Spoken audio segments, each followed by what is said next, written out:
Hey guys, Andrew here. Welcome back to Drew Tutorial, and in this video I'm going to show you how to check your messages on Amazon. So if you don't know how to check that, this is a perfect video for you because it's so easy and I'm going to show you how to do it.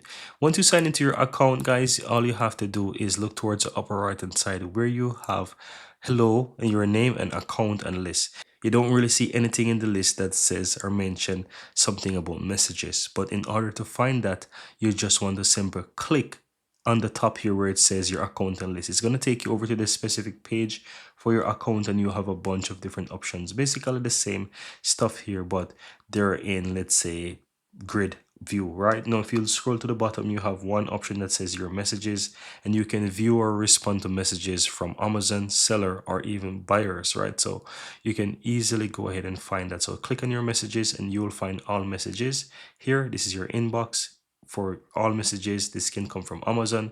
Buyers and sellers messages, you can switch the tab here and you can see that. You can also go down to send messages as well.